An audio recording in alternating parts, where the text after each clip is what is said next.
entrepreneurs, are you trying to make bigger profits in your small business? Like many of us, I'm sure you're feeling it. Business is hard. And now more than ever, you need to have a plan to help your business not just survive, but thrive. And it can happen as simply with thinking with the end in mind. I'm Marcia. I'm a business growth strategist. I've helped tons of small business owners to establish and implement a tangible plan that guarantees increased profitability, guides your growth, and plans for your future exit. Because a business worth selling is also a business worth owning. And I want to share strategies that I've earned and learned with you on today's Profit with a Plan podcast. But before we get started, I have something to share with you. I've put together an insightful and think outside the box masterclass. This brief training has been specifically designed to help you learn how to grow your business 5 times or even 10 times the revenue and the value so that your firm is in a great position to sell it someday on your terms.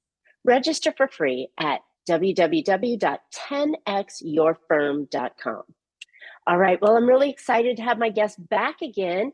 Barry Rutten is an admitted industry contrarian who is who is wary and often critical of conventional wisdom, financial wisdom.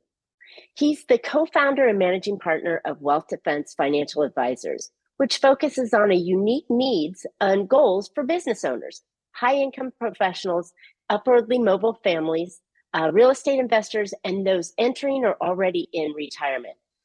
With over 35 years of experience as a certified financial planner, a fellow planner, Barry has developed and refined his proprietary process for creating collaborative and cooperative financial and retirement planning engagements with his clients. Barry has owned and operated several financial planning and investment advisory firms and served as the Director of Financial Services and Director of Charitable Trust Planning for major banks located in the Pacific Northwest. Outside work, Barry loves boating, and he can often be found on the waters of Lake Washington, Puget Sound, and Salish Sea. He resides in Kirkland, Washington with his wife, Colleen, and enjoys hiking, weightlifting, traveling, and chasing those new first experiences he is always striving to catch, the perfect sunset picture. Wow. Barry, I'm so excited to have you back. We had such a fantastic conversation about risk planning a few months back, and our initial conversation just kind of whirlwind into risk planning when we wanted to really truly talk about the retirement planning concepts and how business owners can really elevate multiple lanes of retirement planning, including their business. So welcome back to the show, Barry. I'm really glad to be back with you, Marcia. Yeah, we really did go down a kind of a deep well, which I think is okay. But I'm glad to be back to talk about this topic because we've both discussed how much information we could share with your listeners. So let's just dive right in and make it happen. Love it. Love it. Okay. So most business owners know the traditional, like if they were in the corporate world, they would have a 401k and they would have an IRA, you know, the boring traditional stuff where you can invest in mutual funds and stocks and bonds. But, you know, knowing that the market's at an all-time high, doing some corrections, it's just always a crazy lackluster return on your investments. I know that there are some other tools that business owners can use. Can you help us with some of those ideas? Sure. I'd like to just back up to 2 things. One, you in part of your introduction of me, we talked about being a contrarian. So this discussion comes with a little bit of a warning label. That this is going to be different than the traditional advice you've probably seen, read, heard about, or been encouraged to do. So for my contrarian friends out there, great. For those who maybe not as contrarian, just kind of keep an open mind. I think we should first of all define our terms a little bit when it comes to this word retirement, because I think especially for a business owner, I think it's different. In your work, you are helping people grow their businesses, produce more revenue. It's the largest asset usually for most of the people you're talking to. Mm-hmm. And, retirement, just the word retirement, first of all, didn't exist prior to a certain point in time at least in the United States. Retirement actually came over from Europe, that concept. And what traditionally we know as retirement was sort of born in the post Great Depression era, the 1930s, and when Social Security came out, it's kind of like a safety net, and the actuaries at Social Security had to come up with an age at which you might be eligible for benefits. So they picked 65, and like right out of the bat, everybody just decided, oh, that's when I should stop working. The problem is back then, life expectancy was like 3 more years. And so they never expected to have to pay out for very long. It's like, hey, here's 3 checks and you're done. Now with everybody eating kale and doing CrossFit, people are living, to their 90s. So you could be looking at 30 plus years of having to make your money last and keep pace with inflation. And so I think for business owners, I think the question becomes, we start out, if you think about it like a matrix, we start out as an employee somewhere. And then one day we say, I've had enough of that. I'm going to go into business for myself. So you're self-employed, but you're everything, right? You do everything. Mm-hmm. It's only when we take on employees that we're really a business owner that we can delegate and expand and grow. And then ultimately, I think we want to move to that entrepreneurial phase where we're working more on the business and maybe working on multiple businesses, either vertically or horizontally integrated into what you're doing, or something completely different because it's interesting to you. But the idea of retiring, I'm just going to stop doing anything and go find a rocking chair, right? Yeah, and rocking chair, shuffleboard, golf. How much golf can you really play? I don't know. A lot, right? So I think the idea is, how can I accumulate enough assets or value in my business such that either I have a planned exit where I have a big chunk of money and I can certainly generate income from that big chunk of money, or maybe I'm getting an earnout, like somebody else is running the business, like maybe one of my children, or a valued key employee, or a competitor that takes over the business but continues to pay me over time. So I think this sort of arbitrary guillotine on the calendar of I'm done is probably a little bit of an artificial thing. And so it brings us back to, what should a business owner be doing to have the opportunity to choose when they work, when they stop, when they reduce how much they work. For a lot of people, they just like to work less. Their brain's still very active, but maybe at some point you got fed up and you're like, I really want to walk away. How do I walk away with the most money? You're going to certainly help them with getting the business multiple up to a really high number. So when they, put it on the market, it sells for top dollar, or they can transfer it for top value. But one of the things that I really am concerned with, and I see this so often, is that if you remember that progression, employee, self-employed, business owner, entrepreneur, a lot of because I think we work with a similar kind of people, a lot of our clients are still treating their retirement as if they're a W-2 employee. And that's a really big problem for a couple of reasons. One, the IRS decided you could set aside X amount a year into, say, a 401k or a SEP or a simple IRA or something. They picked a number. Okay. And it's kind of nominal, isn't it? Well, it's pretty low. First of all, it's somewhat arbitrary, right? And what does that have to do with you, right? So if you own a business and you take home $500,000 a year, and the IRS says you can set aside $20,000 a year in a 401k, if you do the math, you're not going to accumulate enough assets over any reasonable working time to turn around and generate the cash flow equivalent of what you're making now, inflation adjusted, right? Because that 500,000 has to get bigger to match your lifestyle. So using the tools that you give your employees, because if you're a sharp business owner, like I'm sure the people who listen to business growth strategies are, they are probably offering some kind of retirement plan to their employees as an attraction and retention tool, which they should. But should the business owner be using the tools, the retirement asset accumulation tools of the employee as the business owner? I would tend to tell you no, or at least use them, but keep going, right? Don't stop there. Because they're so limited and there's so little and there's so many rules on these programs that if you are making 500,000 and you're paying your employee, let's say 50 or 60 or 80 or 100,000, you can still only contribute pretty much what they're contributing with a little bit of an increase. That's not enough. Right. That's absolutely not enough.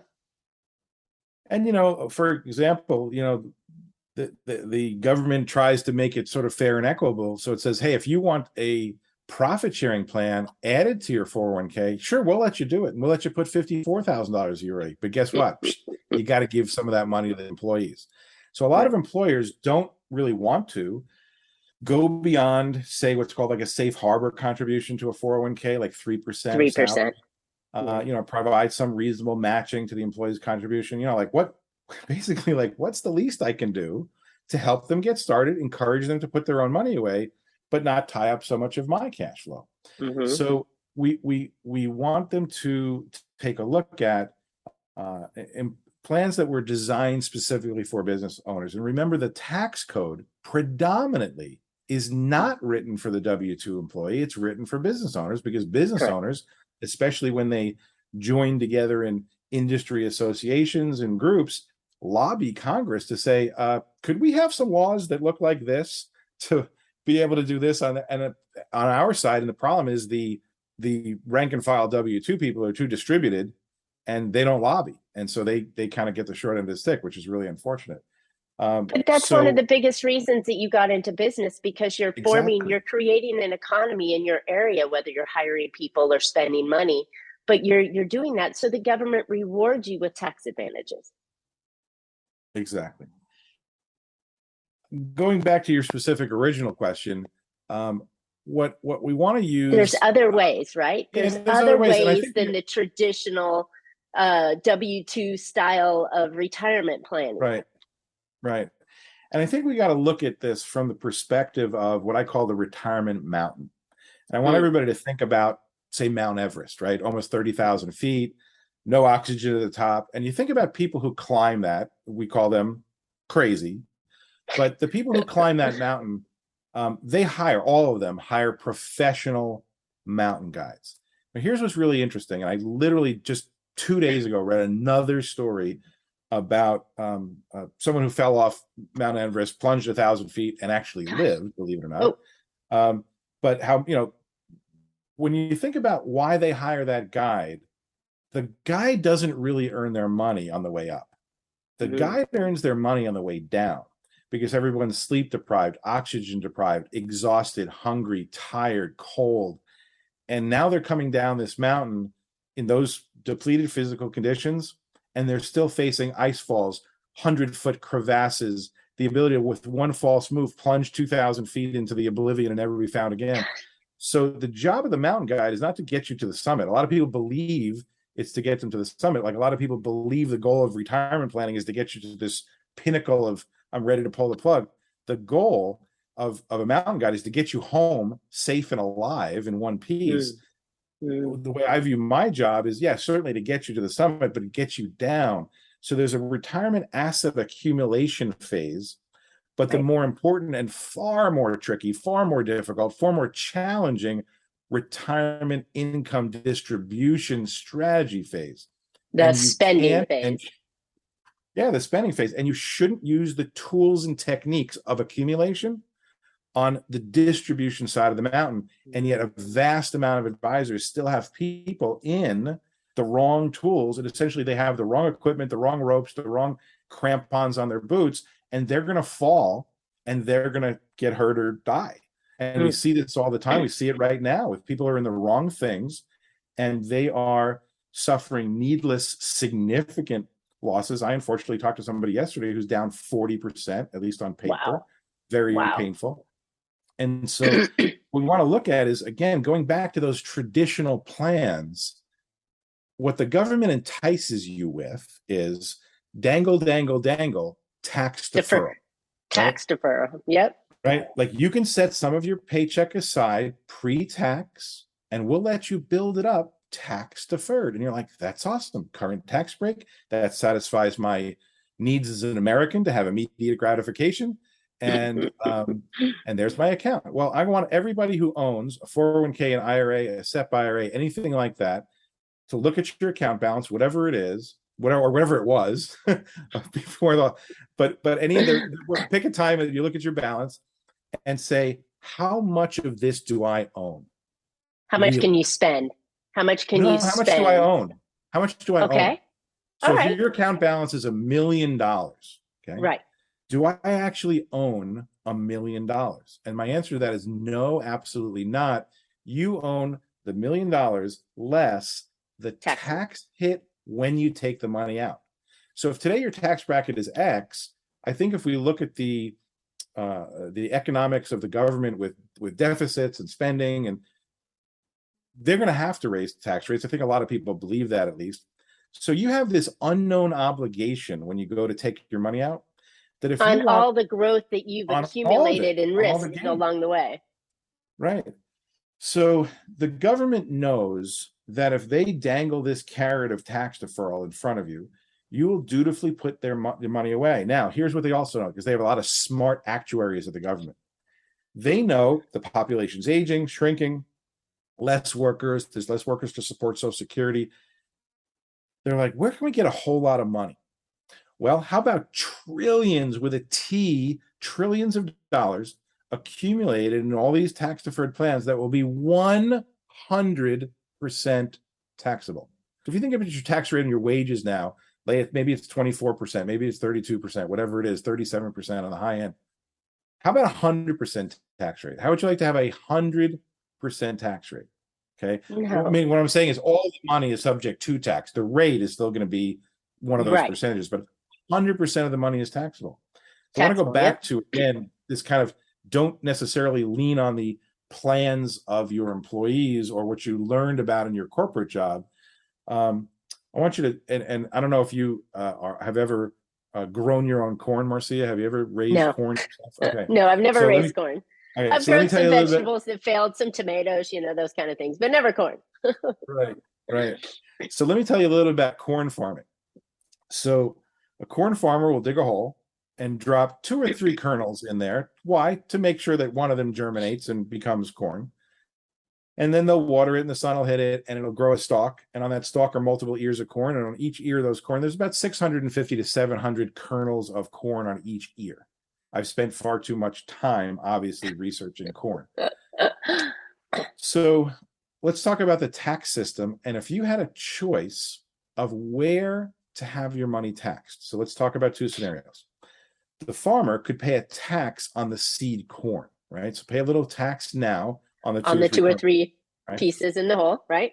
Or on every stalk, every ear, and the 650 to 700 kernels per ear of corn. So we're going to call one the seed and the other the harvest. Mm-hmm. What would be the right place, the best place to pay the tax, seed or harvest? Well, obviously the seed. The seed. Now, with everybody in a 401k plan, for example, what have they chosen as their tax payment strategy, seed or harvest? The harvest. The harvest. But now they've promised, and I'd like to, they promised us a lower tax rate because we should be in a lower tax bracket. Oh, you fell into my trap. I know, because we're not earning as much money then as we will now. But then my thoughts on it is, if I'm going to be in the lowest tax bracket, I'm going to be impoverished when I'm retired. Well, let me go back to your statement, and I think this is something that people carry with them, and it's again why I sort of feel like I need to be the contrarian. Why in God's name would you plan to be in a lower tax bracket? Why would your entire existence be like, oh, my strategy is going to have so little money. My strategy is to have so little money that I'm in a low tax bracket. Oh, look how I put it to the IRS. I'm poor. Taxes are the problem of the rich. Mm-hmm. Okay. So what I'm getting at is, first of all, I'm just going to be very contrarian here. I gave you a warning, so here it comes. Don't plan to be poor. Don't plan to be in a low tax bracket. That's not a good strategy to start with. But what if I could shift some or a majority of my current accumulation plan assets into a plan that the taxes were paid now on the contribution dollar, but then you were completely 100% tax-free on the distribution dollar. So and that means all of your money that you plan, your $1 million in that account, you get to use and spend and have that $1 million rather than having 600 of that $1 million. Exactly. And so, If I can know that, so let's just say right now somebody had, let's say they had $500,000 in their 401k right now, Okay. or 250, it doesn't really matter. You have zero tax diversification. 100% of your money will be fully subject to tax at whatever rate it is then, and it probably will be higher. And if you play your cards right, you'll have a lot of money and it will be subject to one of the higher tax brackets. If I had the same amount of money, say I had 500,000 here and 500,000 here, if I had the same amount of money in a program that I could take the money out 100% tax free, and I had to reach a certain income target, right? So let's just say I was going to take $50,000 a year off that million, just to do the math. I could take 25 from one side, 25 from the other, but only half of that subject to tax. So my $25,000 is subject to tax. I'm now in a lower tax bracket, like you said you wanted, but now I'm going to give you the other 25,000 tax free, and now you're living the $50,000 lifestyle, not the $25,000 lifestyle that you needed to do just to save money on taxes. Right. Because here's the math: if I need $100, okay, for every $100 I need, so in your mind, put $100 kind of in the center of a list that's stacked vertically. I've got two choices if I have 100% taxation on my retirement assets. I can take out 100 to try and preserve some of my money, but then it gets taxed and now I'm living a $70 lifestyle. Mm-hmm. Or I could take out $130 so I can have my 100. Net 100, but now I'm depleting my money a third faster. And for those of you who are mathematicians, I realize my math is slightly flawed. It's just an example. It doesn't work exactly like that, but fundamentally that's the issue. I either deplete my money too fast or I live a substandard to my standards lifestyle. Neither one of those is appealing to anybody. Nope. So the only solution is to take as much of your money out of the fully taxable position and try and get to a lower tax bracket, but maintaining the same income. And the only way to do that is to use tax-free strategies for retirement accumulation. So let's thank you so much for the education on what happens in retirement and the fact that it's so hard to live in the controlled spending environment and pay the least amount of taxes. But let's talk about what kind of options that business owners have that the regular people don't have, and why we should be focusing on that. Now, we also know that one of the biggest assets we have is the business itself, and that can be handled in manners to be tax effective as well. It takes a little bit of planning. You know, you got to do these things. You can't go, okay, I'm done next year, so let's start planning. Often too late. You need a few 3-5 years runway to be able to plan these kind of exits so that you're not hit, because all the asset that you have as a business owner is in that same taxable cycle. So if you get $1 million for your business, you're going to net yourself out, 60 or 600, 700,000. But if you plan properly, you can do things. But there's other plans that you can have for your cash and investments as well. Yeah, I think you're very right. I mean, there are strategies depending on how you want to transfer or how you want to exit the business that will significantly reduce your taxation. I'm working with a client right now that the business is going to sell for a very significant sum of money, let's say $50 million, because of one legal move of where we're holding the shares of that corporation. We're going to save $5 million in taxes at the transaction. Awesome. But if you don't know how to do that, you're just going to pay needlessly on the tax rate. But to your point, if you don't have, this was a trust, if you don't have the particular type of trust in place in advance of the sale, and you don't move the assets into the trust, the tax person's going to be looking for their money. On the tools side, it's interesting when you have a business and you have the control of how you run the business. I just want to talk about funding for 1 second, and then we'll talk about specific tools and also how to prevent losses.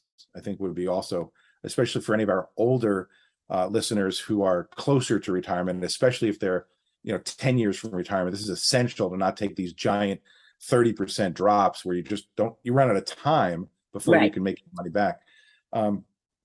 If you have the type of business, so for example, I like to work with a lot of what I call the trades, heating, ventilation, air conditioning, plumber, electrical, that kind of thing. If you know your math and you say, you know what, when I get a van and I equip that van with tools and I put a trained technician in there and I throw some marketing money at it to generate new customer leads, I know that over the course of 12 months, net out of everything, that technician adding a van with a guy in it and a tool belt is going to net me $50,000. And I'm making that up, but let's just say that's no, but sure. The way I want to, the way I encourage those clients to think is, if we need to have an extra $100,000 or $200,000 go into your retirement plan, especially if we're starting behind the eight ball, especially if we haven't saved enough, especially if we're closer to retirement than to college, then you have a certain number of your technicians who are just paying the freight and paying your bills and paying your income and covering all the expenses. But Joe, Steve, Bob, Larry, and Sally, my new 4 technicians, they're my retirement plan funding technicians. Their sole existence in the world is to stuff money into my plan. I'm not trying to pass any more profit. My accountant's freaking out, but I know their money is going right into accelerating my retirement. The tools to use, in my opinion, for a lot of people, number one, what's the ideal plan, right? Little to no contribution limits, right? Get out of this, like, oh, here's your eyedropper of what you're allowed to put in. Probably going to be an after-tax contribution, but structured to have the capacity to generate a tax-free distribution. Yep. Again, paying taxes on the corn you're seeding with instead of the corn you're going to reap at the end. Right. Exactly. Third component would be that I have the ability to earn rates of return that grow the account faster than the rate of inflation, but don't subject it to giant losses. And I apologize for anybody who's listening and not watching, because I'm going to use some hand gestures. I'll try to use words to describe it.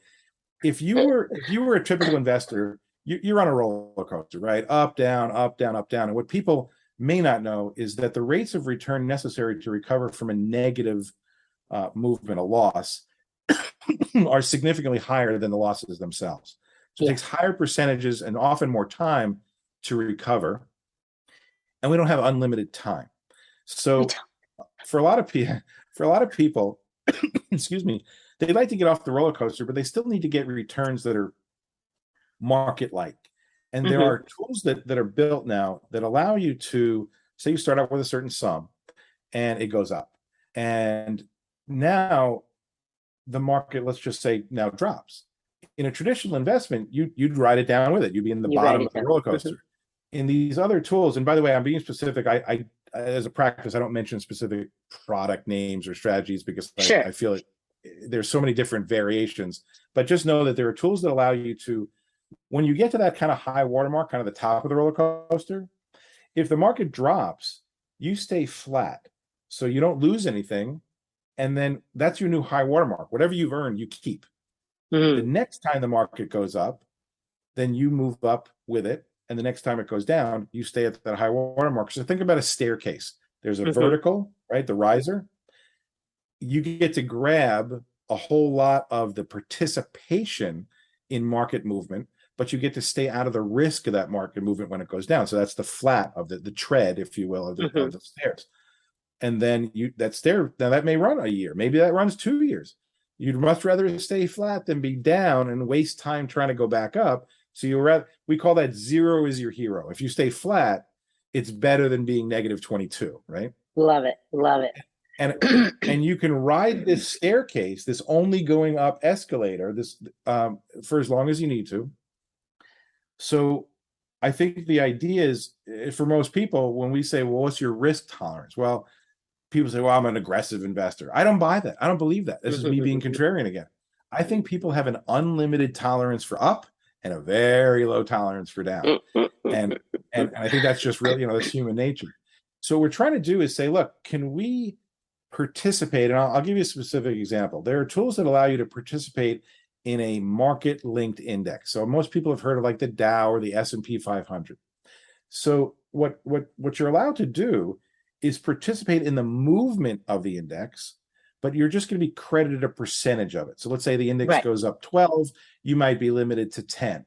And they'll credit your account with 10% interest, and then you own that money. It can never be taken away from you. And it either happens again that it goes up or it goes down and you stay flat. And you're like, while your friends are crying and I guess things are down, you just stayed level. You held on to what you already had. You kept it dry until the next time there was movement up, and you grab that and you keep grabbing those ups, and you just stay flat on the times when the markets are down. That's a great tool for, and just as a disclosure for everybody listening, nobody should be 100% in one thing. So this is a great tool for some of your money. So I love the idea of grabbing the up share, keeping it level, and not losing anything down. But let's, we've got a little bit of time left here. If we can focus a little bit on some of the account type. You've talked a lot about investment type, taxes, and so on. I'd like to talk a little bit about account type situations that businesses can put in play that they can participate in, still sprinkle some stuff on their employees, right?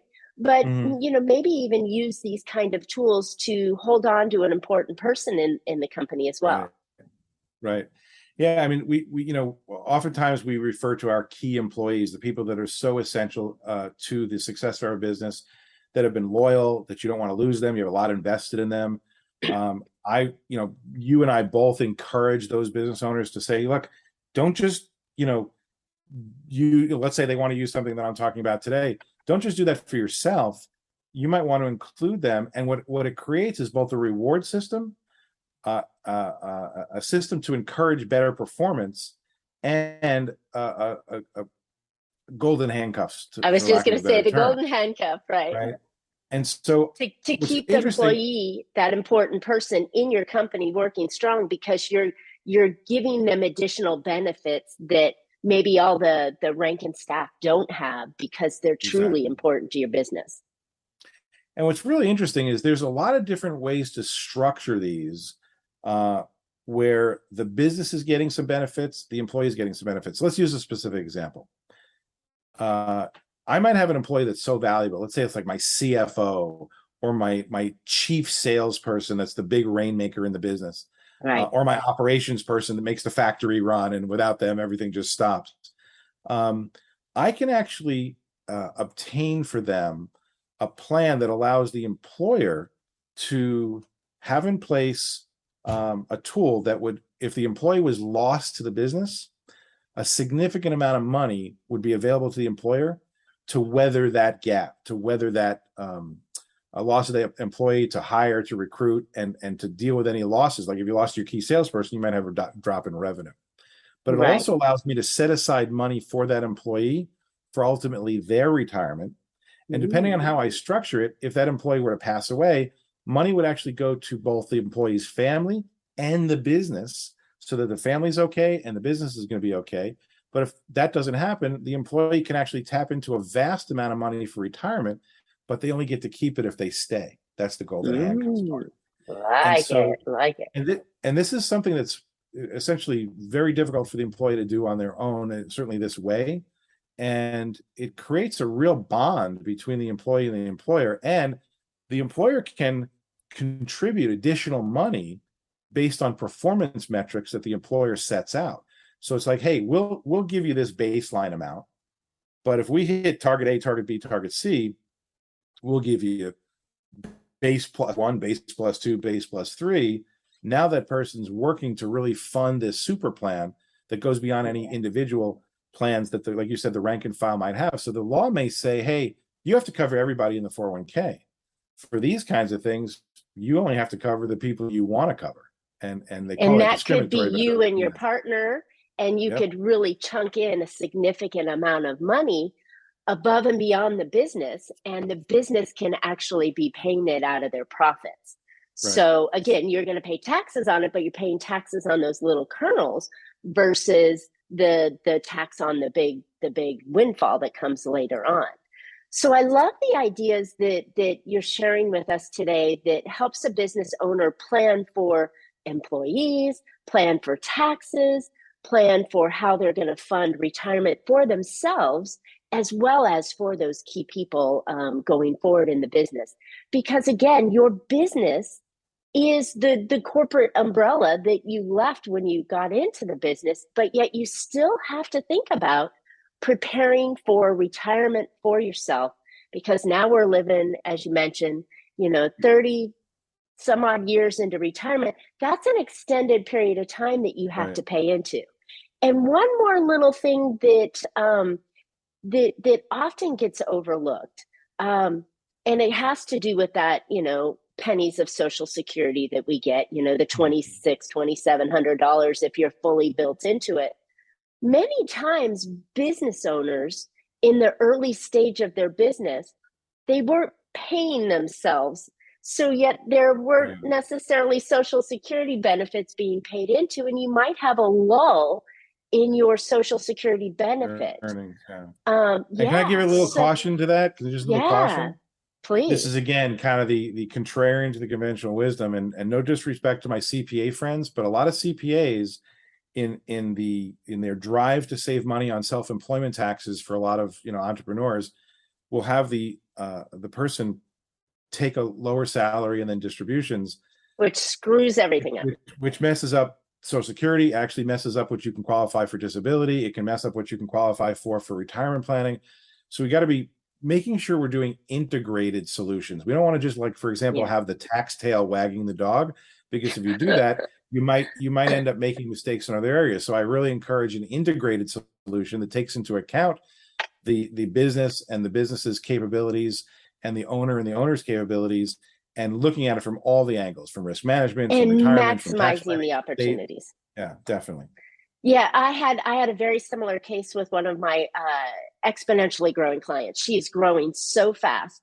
And her tax people said, oh, well, we're only paying you the minimum that the S Corp requires. Right. They weren't even doing that the first year. And I'm like, but that means you can't take all these profits and put it in the retirement plan that you wanted to do. So she was hurting herself because, like you mentioned, the tax tail was wagging the dog. So I love that you said that there are multiple angles that need to be reviewed, looking at what are the best opportunities. Yes, you're going to have to pay some tax, but how do we maximize and leverage the tools that are so readily available to business owners today, which is why we're business owners, to take advantage of the tools so that you can maximize the benefit of keeping employees, paying well, paying the least amount of tax for the situation that's coming in, but also funding retirement and planning for that business to be part of it. And there's a lot of balls in the air. Kind of blow your mind, and I think a lot of the people listening, if you haven't seen this statistic, it's very true. But when they survey employees, their number one distraction is their finances, their money. And what a lot of employers do, again, kind of they do the traditional, oh, this is what everybody's supposed to do, and then they stop, is, oh, I'll give them a 401k plan with no advice, no guidance. And yet the employee has money problems in all kinds of other areas. They're too much in debt. They're spending too much money. They're not saving. They don't have an emergency fund. They don't know how to handle their insurance properly. So they buy the wrong stuff the wrong way, spend too much, or they're underinsured.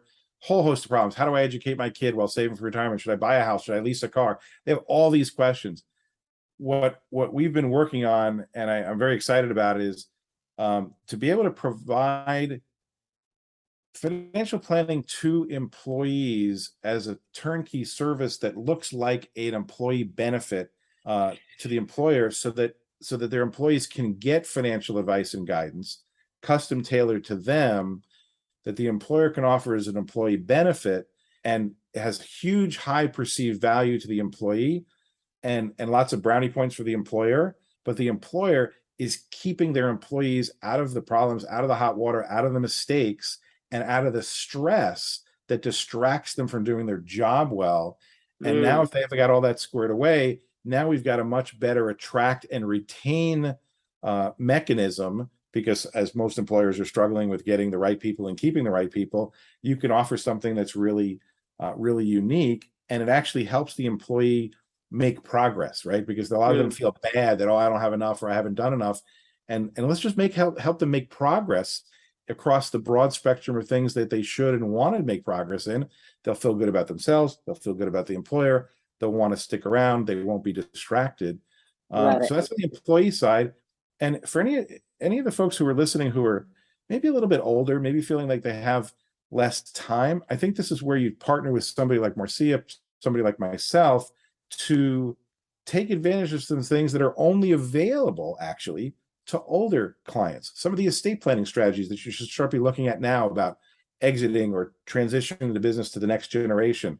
There are things called like age-weighted profit sharing plans that really are awesome for the older business owner. So don't feel that if you have a little less time, that there aren't strategies to maximize what you've built, and make sure you capture the maximum wealth of your business as an asset, as Marcia has been saying, and make sure you're making the right moves now, because as you kind of enter this point where you may be wanting to back off or maybe wanting to exit, some moves you make now can really be hugely impactful to your current life and your future, and actually the next generation, because I know you and I both believe in intergenerational wealth transfer and asset transfer and things like that. So, absolutely. Barry, this has been fantastic. Everybody. You've given us tons of ideas and tons of education along the way, which is really important, because we all need it, and the only place that you can get that is from somebody who's really well versed in this area. And that's not your lane, business owner. So lean on the professionals like Barry. So Barry, where can listeners find out more about you? Sure. I'm going to give you the name of our website, and it'll kind of tell you our philosophy. You all summed it in one place. It's wealthdefensegroup.com, wealthdefensegroup.com. And if you actually look at the image on the homepage, there's a castle there, because I think we need to put a moat around our money. We need to defend what we've got. We need to keep what we've got. We need to help people avoid financial loss and then achieve financial success. So put a moat around your money and then go out and conquer the world with your roaming hordes of business activities. So wealthdefensegroup.com. And if you're a business owner and would like to kind of dig into this area a little further, on that same wealthdefensegroup.com/Bobs, like the guy's name with an S at the end, BOBS, Bobs. Business Owner Blind Spots. A little survey you can take. It'll get you thinking about exit planning issues and succession issues and business valuation issues. A lot of the things that Marcia probably works with you on, but I think you might find it really interesting. Absolutely. I partner with people like Barry to help complete the picture for it. So this is a perfect place to get started on and do it. So thanks, Barry. We appreciate that. All right, listeners, I hope you found an idea or two that you can put into your business that'll help you be more profitable and a plan for retirement. Don't forget, it's even more important to focus on growing your business.